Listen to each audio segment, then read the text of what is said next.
నమో వెంకటేశాయ. జ్యోతిష సంగమం ఛానల్కి స్వాగతం. ఈ వీడియోలో ఒక జాతకంలో యోగకారక గ్రహం యొక్క ప్రాముఖ్యత ఏంటి, ఈ యోగకారక గ్రహం వల్ల ఎటువంటి ప్రయోజనాలు ఉంటాయి, ఏ లగ్నానికి ఏ గ్రహం యోగకారక గ్రహం అవుతుంది, ఆ యోగకారకుడు వల్ల వచ్చేటువంటి లాభాలు శుభ ఫలితాలు ఎలా ఉంటాయి, ఇవన్నీ క్లుప్తంగా అనలైజ్ చేద్దాము. ప్రతి లగ్నానికి కూడా 1 లేక 2 గ్రహాలు యోగకారక గ్రహాలుగా వ్యవహరిస్తూ ఉంటాయి. అయితే యోగకారక గ్రహంగా క్వాలిఫై అవ్వడానికి కొన్ని పారామీటర్స్ చెప్పబడ్డాయి. అయితే వాటిలో ముఖ్యమైనటువంటి ఒక సూత్రం ఏంటి అంటే, ఏదైనా ఒక గ్రహం ఒక కేంద్రానికి కానీ కోణానికి కానీ ఆధిపత్యం కనుక వహిస్తూ ఉన్నట్టయితే అది యోగకారక గ్రహం అవుతుంది అనేది ప్రధానమైన సూత్రం. ఆ విధంగా యోగకారక ప్రాపర్టీ అంటే యోగకారకత్వం తీసుకున్న గ్రహము చాలా ప్రబలమైన యోగకారక గ్రహంగా ఉంటుంది అనేది సూత్రం. అలా కాకుండా వేరే సూత్రాల ద్వారా కూడా ప్రతి లగ్నానికి 1 లేక 2 యోగకారక గ్రహాలు చెప్పబడ్డాయి. అయితే ఒక గ్రహము ఒక లగ్నానికి కేంద్రాధిపత్యము కోణాధిపత్యం తీసుకుని యోగకారకుడు కనుక అయితే చాలా మంచి ఫలితాలని ఇస్తున్నటువంటి గ్రహం. 4, 7, 10 ఇవి కేంద్ర స్థానాలు, 5, 9 ఇవి కోణ స్థానాలు. అయితే లగ్నం విషయానికి వస్తే లగ్నం కేంద్రం కోణం 2 కూడా అవుతుంది. అందుకే లగ్నాధిపతి ఎప్పుడూ కూడా యోగకారక గ్రహంగానే పరిగణించబడతాడు. ఎవరికైనా సరే లగ్నాధిపతి దశ కనుక రన్ అవుతున్నట్టయితే ఆ గ్రహం యొక్క దశ చాలా మంచి ఫలితాలని మేజర్గా ఇస్తుంది అనేది మనం ఇక్కడ గుర్తుపెట్టుకోవాలి. అయితే యోగకారకుడు అయినటువంటి గ్రహం వల్ల ఒక ప్రయోజనం ఏంటి అంటే, దుస్థానాల్లో కూడా యోగించడం అనేది యోగకారక గ్రహం యొక్క విశేషం అది. కాబట్టి యోగకారకత్వం ఏ గ్రహం అయితే తీసుకుందో ఆ గ్రహం దుస్థానాల్లో ఉన్నప్పటికీ, అంటే 6, 8, 12 హౌసెస్లో ఉన్నప్పటికీ కూడా కొంతవరకు బెనిఫిట్ రిజల్ట్స్ని ఇస్తుంది. ఆ హౌస్ను కూడా ఫోర్టిఫై చేస్తుంది, దానికి బలాన్ని చేకూర్చడము. అలాగే ఆ యోగకారక గ్రహంతో ఏ గ్రహాలు అయితే కంజంక్ట్ అయి ఉంటాయో, కలిసి ఉంటాయో వాటికి కూడా ఈ గ్రహం వల్ల కొంతవరకు బెనిఫిట్ నేచర్ అనేది రావడము. ఈ విధంగా యోగకారక గ్రహం అనేది ఒక జాతకంలో ఏ హౌస్లో ఉన్నా కానీ చాలా మంచి రిజల్ట్స్ అనేది ఇస్తుంది. ఉదాహరణకి వృషభ లగ్నం కనుక చూసుకుంటే శని యోగకారకుడు 9, 10, 10th లార్డ్గా కేంద్ర కోణాధిపత్యం తీసుకుని యోగకారకుడు అవుతాడు. అలాగే కర్కాటక లగ్నానికి సింహ లగ్నానికి కుజుడు యోగకారకుడు. కర్కాటక లగ్నానికి కుజుడు పంచమ రాజ్యాధిపతిగా కేంద్ర కోణాధిపత్యము, అలాగే సింహ లగ్నానికి 4th భాగ్యాధిపతిగా కేంద్ర కోణాధిపత్యం, ఈ 2 తీసుకుని యోగకార గ్రహంగా చెప్పబడతాడు. అదేవిధంగా తులకి శని ఈ సూత్రం ద్వారా యోగకార గ్రహంగా చెప్పబడ్డాడు. అలాగే మకరానికి శని ఇల్లైనటువంటి మకరానికి శుక్రుడు యోగకారకుడు, ఎందుకంటే పంచమ రాజ్యాధిపతి అవుతాడు. అలాగే కుంభలగ్నానికి శని లేనటువంటి కుంభలగ్నానికి శుక్రుడు యోగకారకుడు, 4th భాగ్యాధిపతి. ఈ విధంగా ఈ లగ్నాలకి కేంద్ర కోణాధిపత్యం తీసుకోవడం వల్ల ఒక గ్రహం అనేది యోగకారక గ్రహంగా చెప్పబడింది. అలా కాకుండా వేరే లగ్నాలకు కూడా యోగకారక గ్రహాలు చెప్పబడ్డాయి, వాటికి వేరే ప్రాతిపదికన అవి డిఫైన్ చేయబడ్డాయి. ఉదాహరణకి మేష లగ్నాన్ని కనుక తీసుకున్నట్టయితే రవి యోగకారకుడు. కాబట్టి మేష లగ్నం సాధారణంగా రవి 7th, 8th హౌస్లో ఉన్నప్పటికీ కూడా మ్యారేజ్ బ్రేక్ ఇవ్వడానికి అవకాశం తక్కువగా ఉంటుంది. యోగకార గ్రహం కొన్ని ప్లేసెస్లో ఉండి యోగకారకత్వం లేకుండా ఉన్నట్టయితే చెడు చేయాల్సినప్పటికీ కూడా యోగకారకత్వం తీసుకుంటే కనుక ఆ చెడుని చేయకుండా చాలా మటుకు తగ్గించే అవకాశాలు ఎక్కువగా ఉంటాయి.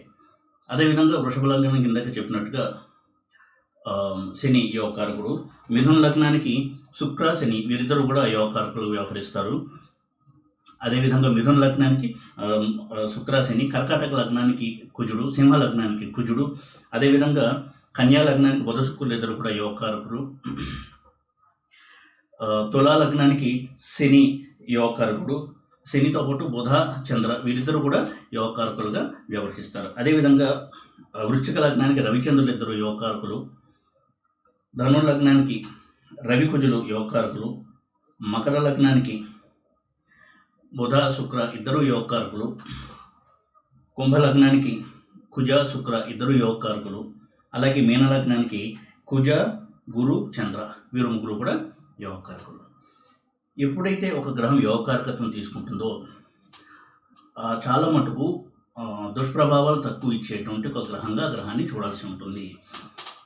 ఉదాహరణకి కుజుడు కనుక యోగకారకత్వం తీసుకుని 7th హౌస్లో ఉన్న 8th హౌస్లో ఉన్న వారికి కుజ దోషం అనేది వర్తించదు. అదేవిధంగా యోగకారకుడు ఒకవేళ నీచ పొందినా కానీ ఇచ్చేటువంటి రిజల్ట్స్లో కొంత ఇంటెన్సిటీ తగ్గుతుంది తప్ప శుభ ఫలితాలు ఇవ్వాలి అంటే మాత్రం యోగకారకుడు ఇచ్చి తీరుతాడు. ఎటు వచ్చి దాని యొక్క తీవ్రత కొంచెం తగ్గి స్లోగా అలాగే తక్కువగా ఆ ఫలితాలని అనుభవిస్తాడు జాతకుడు. అదేవిధంగా యోగకారక గ్రహము అస్తంగత్వం చెందిన కానీ అంటే రవికి చాలా క్లోజ్గా ఉన్నప్పటికీ కూడా శుభ ఫలితాన్ని ఇస్తాడు.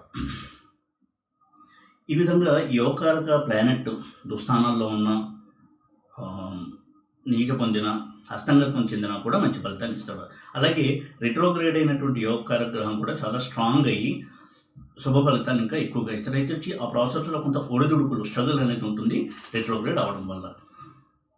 కాబట్టి ప్రతి లగ్నానికి కూడా యోగకారక ప్లానెట్ ఏంటి అనేది చూసుకుని ఆ ప్లానెట్ యొక్క మహాదశ కనుక వచ్చినట్టయితే ఆ జాతకుడు మేజర్లీ శుభ ఫలితాలని ఎక్కువ పొందుతాడు. ఏ హౌస్లో ఆ ప్లానెట్ ఉంది దాని తాలూకా శుభ ఫలితాలని ఆ జాతకుడు పొందుతాడు. అలాగే లగ్నాధిపతి యోగకారక గ్రహం ఈ ఇద్దరి యొక్క కలయిక కూడా చాలా మంచిది కేంద్ర కోణాలు ముఖ్యంగా కనుక ఉన్నట్టయితే. అలాగే ఏదైనా ఒక యోగంతో కలిసి యోగకారక గ్రహం కనుక ఉన్నట్టయితే, ఫర్ ఎగ్జాంపుల్ ఏదో ఒక ఇంట్లో ఒక మంచి యోగం ఉంది, ఆ 2 ప్లానెట్స్తో యోగకారక గ్రహం కూడా చేరుకుని ఉన్నట్టే యోగానికి బలం కొంత పెరుగుతుంది. అలా కాకుండా యోగకారక ప్లానెట్టే మంచి యోగంలో కొనుక్కున్నట్టయితే ఆ యోగానికి ఇంకొంచెం బలం అనేది వస్తుంది. ఉదాహరణకి సింహలగ్నానికి చంద్రమంగళ యోగము అనేది చాలా మంచి విశేషమైనటువంటి ఫలితాన్ని ఇచ్చేటువంటి యోగం. ఎందుకంటే కుజుడు ఇక్కడ యోగకారకుడు కాబట్టి. మామూలుగా కుజుడు చంద్రులు కలవడం వల్ల వచ్చే చంద్రమంగళ యోగం కంటే కూడా కుజుడు యోగకారకుడయ్యి చంద్రమంగళ యోగం ఇవ్వడం వల్ల దాని ఫలితాలు ఇంకొంత మెరుగ్గా ఇంప్రూవ్ అవ్వడానికి అవకాశాలు ఎక్కువ ఉంటాయి. కాబట్టి ఏదన్నా ఒక యోగంతో యోగకారక గ్రహం ఉన్నా, యోగకారక గ్రహమే ఒక యోగంలో పాల్గొన్నా కానీ చాలా మంచి రిజల్ట్స్ ఇస్తాయి ఆ గ్రహం యొక్క మహాదశ కనుక రన్ అవుతూ ఉంటే. ఈ విధంగా యోగకారక గ్రహం ఏ ఇంట్లో ఉంటే దానికి సంబంధించినటువంటి రిజల్ట్స్ అనేవి ఇంకొంత పాజిటివిటీ పెరగడానికి అవకాశం కల్పించేటువంటి గ్రహము యోగకారక గ్రహము. ఉదాహరణకి పంచమహాపురుష యోగాలు ఉన్నాయి. కుజుడు వల్ల, గురువు వల్ల, బుధుడు వల్ల, శని వల్ల, శుక్రుడు వల్ల. ఇటువంటి యోగాలు కనుక ఆ ప్లానెట్ వల్ల కలిగినట్టయితే, అటువంటి ప్లానెట్స్ కనుక ఆ యోగాలో కనుక ఉన్నట్టయితే చాలా మంచి రిజల్ట్స్ని ఇస్తారు.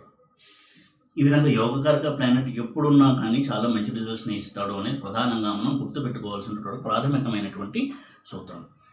ఈ దృష్టితో చూసినప్పుడు యోగకారక గ్రహం కనుక ఒకవేళ ఏదైనా 2 గ్రహాల కలయికతో కనుక ఉన్నట్టయితే తప్పకుండా ఆ కలయికకి కొంత పాజిటివిటీ అనేది అందజేస్తుంది ఈ యోగకారక ప్లానెట్. కాబట్టి వెరసి సమరీ కనుక చూసినట్టయితే కేంద్ర కోణాధిపత్యం ఒకేసారి తీసుకోవడం వల్ల ఏ గ్రహం అయితే యోగకారకత్వం పొందుతుందో అటువంటి యోగకారక ప్లానెట్ అన్నిటికంటే చాలా ఎక్కువగా స్ట్రెంగ్త్ని కలిగి, బలాన్ని కలిగి, మేలు చేకూర్చేటువంటి ప్లానెట్. అలా కాకుండా మిగతా పారామీటర్స్ ద్వారా యోగకారకత్వం పొందిన గ్రహాలు కూడా మంచి ఫలితాలని ఇవ్వడానికి అవకాశం ఉంటుంది.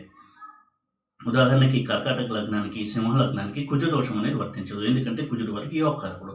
అదేవిధంగా రవి ఏ లగ్నానికి అయితే యోగకారకుడుగా ఉంటాడో అటువంటి లగ్నాలకి సప్తమంలో, అష్టమంలో రవి ఉన్నా కానీ వారికి రవి మ్యారిటల్ బ్రేక్ అనేది ఇవ్వడు. ధను లగ్నానికి, ఇటువంటి లగ్నానికి రవి మ్యారిటల్ బ్రేకేజ్ అనేది ఇవ్వడు. కాబట్టి ఏదన్నా ఒక అవయోగాన్ని లేదా ఒక మ్యాలిఫిక్ కాంబినేషన్ని స్టడీ చేసేటప్పుడు అందులో యోగకారక ప్లానెట్ అనేది ఇన్వాల్వ్ అయ్యి ఉందా లేదా అనేది చూడడం వల్ల మనకి ఎక్కువగా క్లారిటీ వస్తుంది.